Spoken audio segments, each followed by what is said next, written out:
जैवविविधता किंवा बायोडायव्हर्सिटी हा शब्द आपण कितीतरी वेळा ऐकतो, बरोबर ना? पण याचा खरा अर्थ काय आहे? म्हणजे फक्त वेगवेगळ्या प्रकारचे प्राणी आणि वनस्पती मोजणं, की याच्या मागे अजून काहीतरी खोल दडलेलं आहे? चला तर आज आपण जैवविविधतेचे हेच थर उलगडून बघूया. सुरुवात करूया अगदी मुळापासून. युनायटेड नेशन्स एन्व्हायरमेंट प्रोग्रॅम म्हणजे UNEPच्या व्याख्येनुसार जैवविविधता म्हणजे फक्त जंगलातले प्राणी किंवा बागेतली फुलं नाहीत, तर अगदी सूक्ष्म जनुकांपासून ते मोठ्यात मोठ्या परिसंस्थांपर्यंत जीवनाच्या प्रत्येक पातळीवर जी व्हरायटी किंवा विविधता दिसते ना, ती म्हणजे जैवविविधता. आणि एक गंमत सांगतो, बायोडायव्हर्सिटी हा शब्द जो आपण आज इतक्या सहजपणे वापरतो, तो काही फार जुना नाहीये. बघा, 1986 मध्ये वॉल्टर जी रोझन यांनी तो तयार केला. त्याआधी शास्त्रज्ञ बायोलॉजिकल डायव्हर्सिटी असा मोठा शब्द वापरत असत. कधीकधी एक सोपा शब्द किती मोठा बदल घडून आणू शकतो, नाही का? तर मग आज आपण काय काय बघणार आहोत? आधी आपण जैवविविधतेचे मूळ घटक समजून घेऊ, मग ती वेगवेगळ्या लेव्हल्सवर मोजतात कशी ते पाहू.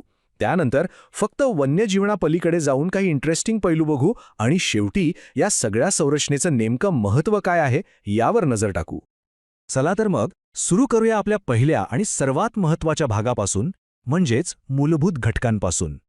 ही जी जैवविविधतेची प्रचंड मोठी इमारत आहे, ती नेमक्या कोणत्या 3 पायांवर उभी आहे ते आता बघूया. हे समजून घेणं खूप गरजेचं आहे. जैवविविधता म्हणजे काही एकच गोष्ट नाहीये. ती एका पिरामिडसारखी आहे, ज्याचे 3 स्तर आहेत आणि हे तिन्ही स्तर एकमेकांवर अवलंबून आहेत. त्यांना वेगळं करताच येत नाही. या पिरामिडचा पाया आहे आनुवंशिक विविधता. सोप्या भाषेत एकाच प्रजातीच्या जीवांमध्ये असलेले छोटे छोटे फरक. उदाहरणार्थ, आपण सगळे माणसं एकाच प्रजातीचे आहोत, पण तरीही प्रत्येकजण वेगळा दिसतो. प्रत्येकाचं DNA वेगळं आहे. हाच जो जनुकीय फरक आहे, तो प्रजातींना बदलत्या वातावरणाशी जुळवून घ्यायला आणि रोगांचा सामना करायला मदत करतो. मधला स्तर जो आपल्याला सगळ्यात जास्त ओळखीचा आहे, तो म्हणजे प्रजाती विविधता. सरळ सरळ सांगायचं तर एका ठिकाणी किती वेगवेगळ्या प्रकारचे जीव आहेत, मग ते वाघ, सिंह, हरिण असोत, किंवा आंबा, वड, पिंपळाशी झाडं असोत, किंवा अगदी डोळ्यांना न दिसणारे सूक्ष्मजीव असोत. आणि इथे खूप महत्त्वाचा नियम लागू होतो. ज्या ठिकाणी प्रजातींची विविधता जास्त असते, ती परिसंस्था किंवा इकोसिस्टम जास्त स्थिर, जास्त मजबूत असते.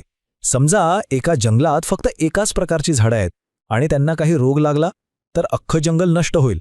पण जर तिथे 100 प्रकारची झाडं असतील तर परिसंस्था टिकून राहते. आणि आता पिरामिडचा सर्वात वरचा सगळ्यात मोठा स्तर, परिसंस्था विविधता. इथे आपण एका जागेचा नाही तर एका मोठ्या प्रदेशाचा विचार करतो.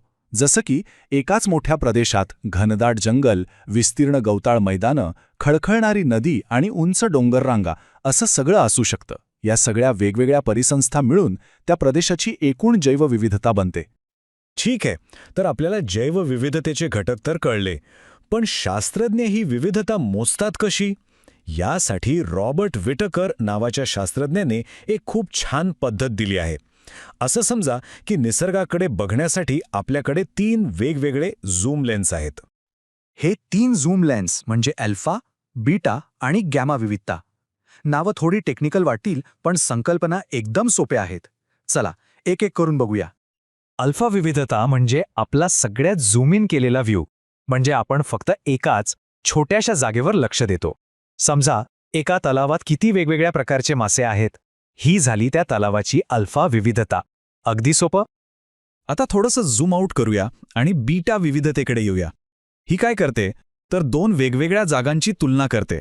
म्हणजे त्या तलावातल्या प्रजाती आणि त्याच्या बाजूला असलेल्या जंगलातल्या प्रजाती यांच्यात किती फरक आहे. ज्या प्रजाती तलावात आहेत त्या जंगलात नाहीत आणि ज्या जंगलात आहेत त्या तलावात नाहीत.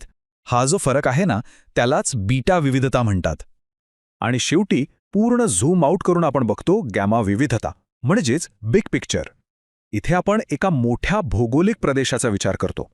उदाहरणार्थ संपूर्ण पश्चिम घाट, त्यातील सगळी जंगलं, नद्या, डोंगर, पठारं या सगळ्यांमधील एकूण प्रजातींची संख्या म्हणजे त्या प्रदेशाची गॅमा विविधता. आतापर्यंत आपण नैसर्गिक जैवविविधतेबद्दल बोललो, पण थांबा, ही गोष्ट फक्त जंगलं आणि वन्य प्राण्यांपुरतीच नाहीये. तिचे काही असेही पैलू आहेत जे आपल्या रोजच्या जीवनाचा भाग आहेत, पण आपल्या लक्षात येत नाहीत. चला हेच छुपे पैलू आता उघडून पाहूया. यात 2 खूप महत्त्वाच्या संकल्पना आहेत. एक जी माणसाच्या हस्तक्षेपामुळे तयार झाली आहे आणि दुसरी जी इतकी लहान आहे की डोळ्यांना दिसत नाही पण आपल्या अस्तित्वासाठी खूपच आवश्यक आहे. पहिली आहे पाळीव जैवविविधता. ही निसर्गाने नाही तर हजारो वर्षांपासून माणसाने तयार केली आहे. आपण शेतात पिकवतो ते तांदळाचे किंवा गव्हाचे वेगवेगळे प्रकार, किंवा आपण पाळतो त्या कुत्र्यांच्या आणि गायींच्या वेगवेगळ्या जाती, हे सगळं मानवनिर्मित जैवविविधतेचं उत्तम उदाहरण आहे. आणि दुसरी अदृश्य पण अफाट, ती आहे सूक्ष्मजीव विविधता. आपल्या आजूबाजूच्या मातीत, पाण्यात, हवेत, इतकंच काय, आपल्या शरीराच्या आत आणि बाहेर अब्जावधी सूक्ष्मजीव आहेत. जीवाणू, बुरशी, विषाणू हे एक अदृश्य जग आहे आणि ते आपल्या ग्रहावरच्या एकूण जैवविविधतेचा खूप मोठा हिस्सा आहे. आणि हे सूक्ष्मजीव फक्त तिथे आहेत म्हणून नाहीत, तर ते सतत खूप महत्वाची कामं करत असतात. ते जमिनीला सुपीक बनवतात, मृत गोष्टींचं विघटन करून पोषक तत्व पुन्हा निसर्गात पाठवतात. खरं तर त्यांच्याशिवाय पृथ्वीवरची जीवनसाखळीच तुटून जाईल. तर आपण जनुकांपासून सूक्ष्मजीवांपर्यंत आणि अल्फापासून गॅमा विविधतेपर्यंत जैवविविधतेचे कितीतरी स्तर पाहिले. पण या सगळ्या वेगवेगळ्या तुकड्यांना एकत्र जोडल्यावर जे चित्र तयार होतं ते काय आहे? या सगळ्या संरचनेचं महत्त्व काय आहे ते आता पाहूया. आणि हाच ह्या सगळ्याचा सारांश आहे. जैवविविधता म्हणजे फक्त प्राण्यवनस्पतींची यादी नाहीये. ते एका नाजूक, गुंतागुंतीच्या जाळ्यासारखं आहे, जिथे प्रत्येक धागा दुसऱ्या धाग्याला जोडलेला आहे. एका सूक्ष्म जनुकात झालेला छोटासा बदलसुद्धा संपूर्ण परिसंस्थेवर परिणाम करू शकतो. सगळं काही एकमेकांवर अवलंबून आहे. चला हा माहितीचा प्रवास एका प्रश्नावर संपूया.